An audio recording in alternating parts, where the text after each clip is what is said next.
Hello, আসসালামু আলাইকুম। আশা করি সবাই ভালো আছেন। আরজে মাল্টিমিডিয়ার পক্ষ থেকে আপনাদের আবারও স্বাগত। আই হোপ আজকে যে টপিক নিয়ে কথা বলতে চাচ্ছি সেটা হলো বাংলাদেশ গোয়েন্দা সংস্থা এনএসআইয়ের লিখিত পরীক্ষা কেমন হয়ে থাকে তাই নিয়ে আজকের বিস্তারিত ভিডিও তুলে ধরার চেষ্টা করব আপনাদের মাঝে। ধৈর্য সহকারে ভিডিওটি স্কিপ না করে সম্পূর্ণ দেখবেন, তাহলে আপনারা বুঝবেন যে আপনাদের কেমন কি হয়ে থাকে লিখিত পরীক্ষা।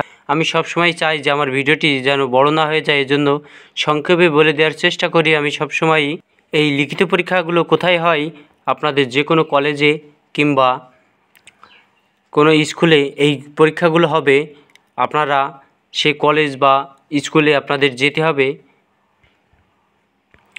এবং এই লিখিত পরীক্ষার সময় আপনাদের কী কী কাগজপত্রের সাথে করে নিয়ে যেতে হবে। আপনাদের লিখিত পরীক্ষার সময় আপনাদের যে অ্যাডমিট কার্ড দিয়েছে সেই অ্যাডমিট কার্ড সাথে করে নিয়ে যাবেন। অ্যাডমিট কার্ড যদি আপনি সাথে করে না নিয়ে যান তাহলে আপনাদের কখনোই ভিতরে প্রবেশ করতে দেবে না। এজন্য মনে করি আপনারা অ্যাডমিট কার্ডটি অবশ্যই সাথে করে নিয়ে যাবেন। লিখিত পরীক্ষার সময় আপনাদের অযথা অন্যান্য কাগজপত্রই সাথে করে নিয়ে যেতে হবে না, শুধু ভাইবার সময় নিয়ে গেলেই আপনাদের চলবে। এই যে আমার স্ক্রিনে দেখতে পাচ্ছেন যে এনএসআইয়ের যে লিখিত পরীক্ষার অ্যাডমিট কার্ড দেয়, এই যে সেই অ্যাডমিট কার্ড আপনার মাঠের পরীক্ষার 3 থেকে 4 দিন আগে আপনাদের ফোনে SMS দিয়ে এই অ্যাডমিট কার্ডটি আপনাদের ডাউনলোড করতে বলবে। ডাউনলোড করে আপনারা রঙিন কপি প্রিন্ট করে সাথে করে নিয়ে যাবেন। এবার আসা যাক যে এই লিখিত পরীক্ষা কেমন হয়ে থাকে।